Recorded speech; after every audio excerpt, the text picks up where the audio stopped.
The Distinguished Contribution Award recognizes individuals for the exceptional impact they have had on the field of workplace learning and performance.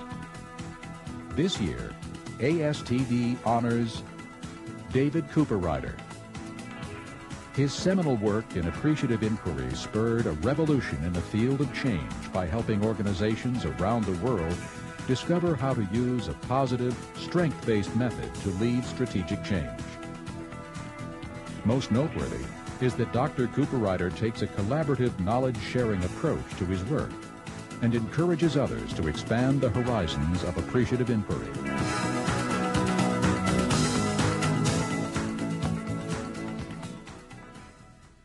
The Distinguished Contribution Award recipient, David Cooperrider. I've been asked just to share just very briefly what is appreciative inquiry and just share a couple highlights as this work is unfolding. I think an easy way to begin to understand the idea of appreciative inquiry, a simple way, is to just refer back to a conversation I had with Peter Drucker about 2 months ago. It was an incredible conversation. Peter Drucker, as you know, has written more in management thought and leadership than anybody in history. He's 93 years old. And it was a wonderful conversation. He was quite intrigued with appreciative inquiry and its growth and its strength and so on. And at the end of the conversation, I said, Peter, could you put in a nutshell, what is leading change all about? Just in a nutshell. And he said, David, it's ageless. He said, the task of leadership is to create an alignment of strengths in ways that make a system's weaknesses irrelevant. And I love that. I took it down right away. I said, the task of leadership is to create an alignment of strengths in ways that make our weaknesses irrelevant. Well, could it be, this kind of statement raises many questions. Could it be, for example, that leading change might be all about strengths? And these are questions that I've been pondering for the last 20 years, questions like these. Why would strength connected to strength create change? Why would hope connected to another's hope create change and learning? And why or how does inspiration connected to others' inspiration create change and learning? It's often been said that strengths perform, but what about the idea that strengths do more than perform, that they transform? What would it mean, for example, to create an entire change theory centered around strengths, strength-based analysis, strength-based combinations, and so on? Today, the answers are emerging very rapidly. There's a sea change happening in the social sciences, and it's probably the most exciting thing I've seen in the last 20 years. And it's called the positive psychology movement, started by Marty Seligman and others. Also, a sister movement called the positive organizational scholarship movement, being led at University of Michigan and Case Western, where I teach. Our work in this area with appreciative inquiry began in about 1980. And there were many discoveries, many surprises as we began to pioneer in the process called appreciative inquiry today. I think lesson number one is that we have a lot of unlearning to do.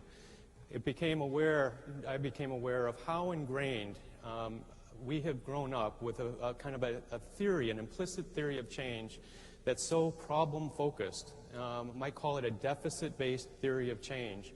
And so much of our work unfolds from some deficit-based assumptions. In fact, I think it's gone so far that we often operate out of a root metaphor that organizations are problems to be solved. You know, witness Dilbert, his popularity, and so on. We began to challenge that and reverse that and say organizations are not problems to be solved. No organization was created as a problem. Organizations were created as solutions. Even deeper, we began to say, what would happen to our inquiry, our approaches to learning and change? We said organizations aren't problems to be solved.